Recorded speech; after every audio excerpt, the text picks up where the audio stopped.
Hi guys, how are you all? My name is Vanshika Anand and today I am going to explain you, not explain you, I will just revise you chapter of bio, that is life process. So let's get started.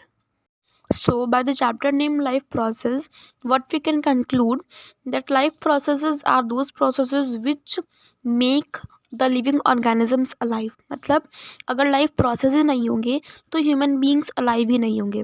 Life process बहुत important होते हैं और वो एक living organisms को ज़िंदा रखने में काम आते हैं. There are mainly four important life process in a living organisms. That these are nutrition, respiration, transportation, and excretion. So first I will explain you nutrition. So what is nutrition? Basically it is a process in which the organisms take up nutrients. जो organisms होते हैं, जो living beings होते हैं, वो nutrients लेते हैं. हम सब nutrients लेते हैं. In what form? In the form of food. We all take up nutrients. Okay, then the food get digest, absorb, then transport to different types of cells. When we got energy, we utilize that energy and then we remove the waste products via NS. So there are two modes of nutrition: autotrophic nutrition and heterotrophic nutrition. Autotrophic nutrition is a nutrition which is interdependent, means the organisms, the plants which are interdependent on themselves, they are known as autotrophs. Autotrophs are those which use simple inorganic materials then convert into complex high molecules. So autotrophic nutrition क्या होता है? इस nutrition में जो हमारे autotrophs होते हैं, autotrophs कौन होता है? जो ऑर्गेनिजम्स, जो प्लांट्स अपने ऊपर इंटरडिपेंडेंट होते हैं उनको हम बोलते हैं ऑटोट्रॉफिक्स. तो जो ऑटोट्रॉफ्स होते हैं वो सारे ऑटोट्रॉफिक न्यूट्रिशन फॉलो करते हैं. ठीक है. तो ऑटोट्रॉफिक न्यूट्रिशन में क्या होता है? जो ऑटोट्रॉफ्स होते हैं वो सिंपल इनऑर्गेनिक मटेरियल अपने अंदर इनटेक करता है. सिंपल इनऑर्गेनिक मटेरियल क्या क्या होते हैं? जैसे कि CO2 and H2O, carbon dioxide and water. ये दोनों इनऑर्गेनिक मटेरियल है. ऑटोट्रॉफ्स इन दोनों को लेंगे, उनको कन्वर्ट कर देंगे कॉम्प्लेक्स हाई एनर्जी मॉलिक्यूल्स, मतलब carbohydrates. Okay, in the presence of chlorophyll, sunlight. So इस पूरे प्रोसेस को जब ऑटोट्रॉफ्स सिंपल इनऑर्गेनिक मटेरियल को कॉम्प्लेक्स हाई एनर्जी मॉलिक्यूल्स में कन्वर्ट कर देते हैं, इस पूरी प्रोसेस को हम बोलते हैं photosynthesis. In the presence of chlorophyll and sunlight की हेल्प से वो ये प्रोसेस करता है.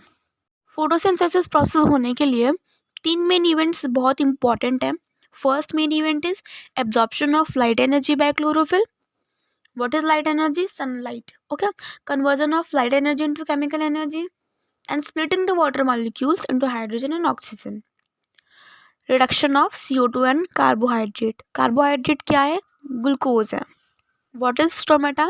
Stomata आपने पहले पढ़ा होगा. They are the small pores that are present in the epidermis of the leaves. जो एपिडर्मिस होता है हमारा लीव्स का, उसके अंदर स्टोमेटा मिलता है. स्टोमेटा के दो फंक्शंस होते हैं. ये हेल्प करता है एक्सचेंज ऑफ गैसेस में, O2 and CO2. Oxygen and CO2 जब एक्सचेंज होते हैं तो उसमें स्टोमेटा हेल्प करता है. ये ओपन और क्लोज होता है इस टाइम पर. जब ऑक्सीजन और गैसेस बाहर से अंदर आती हैं तो स्टोमेटा के थ्रू वो जाती हैं. स्टोमेटा खुलता है तो वो आ जाती हैं. एंड जब ट्रांसपीरेशन होता है तो बहुत सारा वाटर जो है वो लूज़ हो जाता है. ठीक है. तो जो स्टोमेटा की ओपनिंग और क्लोजिंग होती है वो सब कुछ कंट्रोल करने का काम होता है गार्ड सेल्स का. ये सब गार्ड सेल्स करती हैं और guard cells osmotic pressure use करती हैं जिससे कि वो स्टोमेटा को खोल पाए और बंद कर पाए. सो ऑस्मोटिक प्रेशर बहुत इंपॉर्टेंट है for the guard cells. And जो हमारी गार्ड सेल्स होती हैं वो किडनी शेप्ड की होती हैं and they help in control rate of transpiration. We have two mode of nutrition: autotrophic nutrition and heterotrophic nutrition. We have completed autotrophic. Now we will come to heterotrophic. तो जो हमारा heterotrophic mode of nutrition है वो बिल्कुल autotroph का opposite है. Autotrophic में क्या होता है कि ऑर्गेनिजम्स, बेसिकली प्लांट्स जो थे वो इंटरडिपेंडेंट थे, वो खुद पे डिपेंड थे. बट हेटरोट्रॉफिक में ऐसा नहीं होता. हेटरोट्रॉफिक में क्या होता है कि जो ऑर्गेनिजम्स होते हैं वो अनदर ऑर्गेनिजम्स पे डिपेंड रहते हैं. सो ये थ्री टाइप्स का है: saprophytic, holozoic and parasite. So now we will continue which is saprophytic nutrition. ये एक ऐसा मोड ऑफ न्यूट्रिशन है जिसमें जो ऑर्गेनिजम्स होते हैं वो मरे हुए और सड़े हुए यानी कि डेड एंड डिकिंग मैटर को फीड करते हैं। For example fungi, east etcetera. Next is holozoic nutrition. ये एक ऐसा मोड ऑफ न्यूट्रिशन होता है जिसमें जो डाइजेशन होता है वो बॉडी के अंदर होता है ऑर्गेनिजम्स के। फॉर एग्जाम्पल एनिमल्स और we can say human beings and amoeba. Third is parasitic nutrition. ये एक ऐसा न्यूट्रिशन होता है जिसमें जो ऑर्गेनिजम्स होता है वो किसी और ऑर्गेनिजम्स के या तो अंदर रहता है या फिर बाहर रहता है और वहाँ से अपना न्यूट्रिशन लेता है और अनदर ऑर्गेनिजम्स के अंदर जिस अनदर ऑर्गेनिजम्स के अंदर रह रहा है वो उसको हम बोलेंगे होस्ट और वहाँ से न्यूट्रिशन लेता है। तो इस प्रोसेस को यानी इस मोड ऑफ न्यूट्रिशन को बोलते हैं हम parasitic nutrition. For example lice, mosquitoes etcetera. We will study about amoeba. Amoeba क्या है? एक यूनिसेलुलर ऑर्गेनिजम्स है। यूनिसेलुलर ऑर्गेनिज्म मतलब जिसके अंदर सिर्फ वन सेल होती है, ठीक है। और अमीबा के अंदर होलोजोइक मोड ऑफ न्यूट्रिशन होता है और इसका जो न्यूट्रिशन है वो 5 स्टेप्स में होता है। First step is ingestion. Ingestion वो प्रोसेस होता है जिसमें कि अमीबा अपने फूड को इनगल्फ करता है, अपने फूड को ईट करता है, अपने फूड को लेता है। फिर उसके बाद होता है डाइजेशन। ये एक ऐसा प्रोसेस है जिसमें कि ब्रेकडाउन होता है कॉम्प्लेक्स फूड सब्सटेंस का सिंपल मॉलिक्यूल्स में, जैसे कि ह्यूमन बींग्स के अंदर भी होता है। उसके बाद होता है एब्जॉर्प्शन। जो उसने फूड लिया है वो एब्जॉर्ब करेगा। एसिमिलेशन। एसिमिलेशन क्या होता है? जिसमें कि वो अपने फूड को यूटिलाइज करता है और उस जो एनर्जी उसे मिलती है यूटिलाइज करने के बाद वो उसकी ग्रोथ में या फिर उसके रिपेयर में हेल्प करती है। लास्ट स्टेप क्या है?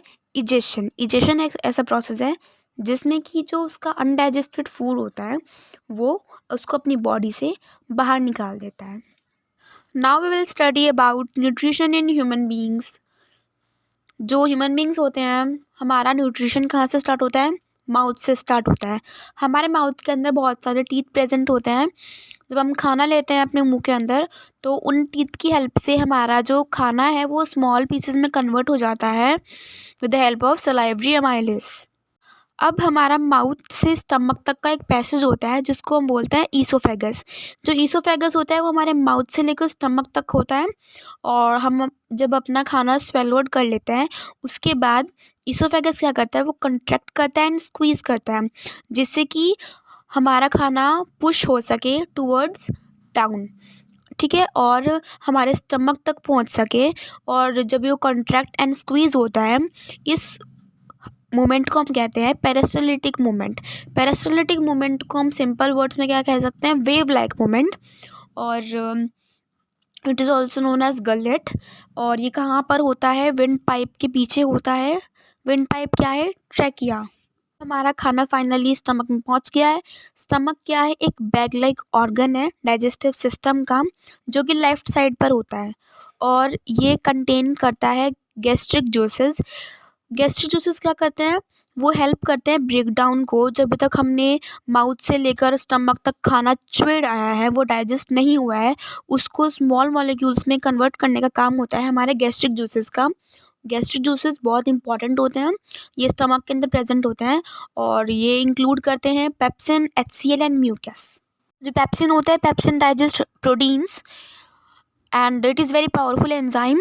HCl क्या करता है? HCl prevent from harmful bacterias and ये एक एसिडिक मीडियम बना देता है हमारे स्टमक के अंदर।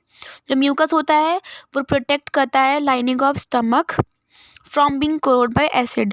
जो एसिड HCl ने बनाया है उससे हमारी इनर लाइनिंग ऑफ जो स्टमक है वो ख़राब ना हो जाए, इसकी वजह से म्यूकस प्रेजेंट होता है। जो हमारा 90% डाइजेशन और अब्जॉर्प्शन ऑफ फूड होता है वो हमारा स्मॉल इंटेस्टाइन में होता है। अब जो सिंपल मॉलिक्यूल्स हैं हमारे फूड के वो अब्जॉर्ब हो जाएंगे ब्लड स्ट्रीम के अंदर और ब्लड स्ट्रीम से वो ऑल अदर बॉडी पार्ट्स पे ट्रांसफ़र हो जाएंगे। और ये प्रोसेस करने के लिए हमारे पास 2 ग्लैंड्स यूज़ होते हैं, लीवर एंड पेनक्रियास। जिसमें से जो लीवर होता है वो सेक्रीट करता है बाइल जूस को। बाइल जूस क्या करता है? वो हमारे फूड को एल्कलाइन बनाता है अल्कलाइन मतलब सॉल्टी बनाता है। और जो पेनक्रियाज होते हैं वो सेक्रीट करते हैं pancreatic juice, means trypsin and lipase. के बाद आता है विली। विली क्या है, एक टाइनी प्रोजेक्शंस होते हैं, फिंगर लाइक प्रोजेक्शंस होते हैं जो कि प्रेजेंट होते हैं इनर सरफेस में हमारे स्मॉल इंटेस्टाइन में, यानी कि विली भी हमारा स्मॉल इंटेस्टाइन में प्रेजेंट होता है। और ये हेल्प करता है एब्जॉर्बिंग द डाइजेस्टेड फूड, मतलब अभी तक जो हमारा फूड डाइजेस्ट हुआ है ना स्मॉल इंटेस्टाइन में, वो विली की हेल्प से ही हुआ है। और ये हमारा सरफेस एरिया को इंक्रीज करने में भी मदद करता है। हमारा सारा खाना बाकी का विली ट्रांसफ़र करता है, जो हमारा फूड एब्जॉर्ब हो गया है उसको विली ही ईच एंड एवरी सेल तक पहुंचाता है। हमारे आते हैं पेनक्रियाटिक एंजाइम्स, ये बहुत ज़्यादा इंपॉर्टेंट हैं। ये 3 हैं। एमाइलेस है सबसे पहले, ट्रिप्सिन है एंड लाइपेज है। जो एमाइलेस है वो ब्रेक डाउन करता है कार्बोहाइड्रेट्स को एंड कन्वर्ट कर देता है कार्बोहाइड्रेट को ब्रेक डाउन करके ग्लूकोज के अंदर। सेकंड है ट्रिप्सिन। ट्रिप्सिन क्या करता है, ब्रेक डाउन करता है प्रोटीन को, और ब्रेक डाउन करने के बाद प्रोटीन को कन्वर्ट कर देता है पेप्टोन्स में। उसके बाद है लाइपेज। लाइपेज क्या करता है, ब्रेक डाउन करता है फैट को, और फैट को ब्रेक डाउन करने के बाद वो कन्वर्ट कर देता है लिपिड्स में। हमारा इनडाइजेस्टेड फूड जो स्मॉल इंटेस्टाइन से लार्ज इंटेस्टाइन में आया है, वो क्या करता है, स्मॉल इंटेस्टाइन उसमें से वाटर को एब्जॉर्ब कर लेता है, और फिर जो यूजलेस वेस्ट होता है उसको हमारी बॉडी से बाहर निकाल देता है through NS. Nutrition is completed, now we'll start respiration. What is respiration? Respiration क्या होता है, एक ऐसा प्रोसेस होता है जिसमें हम रिलीज़ एनर्जी करते हैं फूड में से। तो ये 2 चीज़ों को इन्वॉल्व करता है। सबसे पहले होता है ब्रीथिंग। ब्रीथिंग में क्या है, गैसेस एक्सचेंज हो रहा है, मतलब कि हम ऑक्सीजन को इनहेल कर रहे हैं एटमॉस्फेयर से और रिलीज़ कर रहे हैं कार्बन डाइऑक्साइड। सेकेंड होता है सेलुलर रेस्पिरेशन। सेलुलर रेस्पिरेशन में क्या होता है, जो ब्रेकडाउन होता है सिंपल फूड का ब्रेकडाउन हो रहा है। क्यों हो रहा है, जिससे कि रिलीज़ हो सके एनर्जी सेल्स के अंदर। अब जो रेस्पिरेशन है उसके भी न्यूट्रिशन की तरह 2 मोड होते हैं। फर्स्ट मोड होता है हमारा एरोबिक, सेकंड मोड होता है हमारा एनारोबिक। जो एरोबिक होता है वो होता है हमारा takes place in present of oxygen, मतलब जब ऑक्सीजन, जहाँ पर ऑक्सीजन है वहाँ पर एरोबिक रेस्पिरेशन हो रहा होगा। और एनारोबिक मतलब एब्सेंस ऑफ ऑक्सीजन, जहाँ पर ऑक्सीजन नहीं होगी वहाँ पर एनारोबिक रेस्पिरेशन होगा। जो हमारा एरोबिक होता है वो माइटोकॉन्ड्रिया में होता है, एनारोबिक होता है साइटोप्लाज्म में। जो एरोबिक के एंड प्रोडक्ट्स होते हैं वो होते हैं CO2 एंड H2O, यानी कि carbon dioxide and water. Anaerobic के एंड प्रोडक्ट्स क्या क्या होते हैं, alcohol and lactic acid. Aerobic large amount of energy release करता है और एनारोबिक में less amount of energy release होती है। एरोबिक में मतलब कौन कौन से एग्जाम्पल हो सकते हैं, ऑक्सीजन की प्रेजेंट में होता है यानी कि ह्यूमन बींग्स। एनारोबिक में एब्सेंस ऑफ ऑक्सीजन यानी कि plants, east etcetera. Human respiratory system में नॉस्ट्रल्स होती हैं, तो नॉस्ट्रल्स से हमारा रेस्पिरेशन स्टार्ट होता है। हमारे 2 नॉस्ट्रल्स होती हैं जो कि लाइंड होती हैं हेयर्स से, और बाकी का जो एयर होता है वो वेट रहता है क्योंकि म्यूकस प्रेजेंट रहता है। जो म्यूकस और हेयर्स होते हैं वो हेल्प करते हैं फ़िल्टर करने के लिए हमारे नोज़ को, क्योंकि इनहेल करते टाइम जब हम एयर को इनहेल करते हैं तो कुछ डस्ट पार्टिकल्स भी चले जाते हैं, तो उसको फ़िल्टर करने के लिए म्यूकस और हेयर प्रेजेंट होता है। अब एक टर्म आती है फेरेनेक्स। फेरेनेक्स एक ऐसा पैसेज होता है जहाँ पर हमारा फूड ऑक्सीजन के साथ मिक्स होता है, तो यहाँ पे मिक्स हो जाता है हमारा फूड ऑक्सीजन के साथ। तो फिर 2 पाइप होते हैं, एक तो होता है ईसोफेगस और एक होता है हमारा ट्रैकिया। ईसोफेगस तो फूड पाइप होता है और ट्रैकिया की हेल्प से हमारा जो एयर होती है वो चली जाती है। तो लैरिक्स आता है फिर फेरेनेक्स के बाद। लैरिक्स प्रेजेंट होता है हमारे नेक के रीजन में, और ये फेरेनेक्स और ट्रैकिया के बीच में होता है, और इसको हम वॉइस बॉक्स भी बोलते हैं। लैरिक्स के बाद आता है trachea. Trachea is also known as windpipe, और ये ट्यूबलैक स्ट्रक्चर होता है और इसके ऑल राउंड कार्टिलेज की रिंग्स होती हैं, और ये कनेक्ट करता है लैरिक्स को, मतलब वॉइस बॉक्स को, ब्रोंकाई ऑफ द लंग्स तक। और जो इसकी लेंथ होती है वो 10 to 15, नॉट 15, 10 to 11 सेंटीमीटर तक होती है। अगर मैं बोलती हूँ ब्रोंकाई, मतलब कि मैं टुगेदर बोल रही हूँ, मतलब दोनों को एक साथ बोल रही हूँ। अगर मैं बोलती हूँ ब्रोंकस, मतलब कि सेपरेटली बोल रही हूँ दोनों को। अब जो ट्रेकिया है वो लंग्स के पास पहुँच गया है, और अब क्या होता है कि ट्रेकिया के अंदर से एक ब्रोंकाई निकलता है। ब्रोंकाई मतलब टुगेदर, दोनों ब्रोंकाई, पेयर ऑफ ब्रोंकाई निकलता है।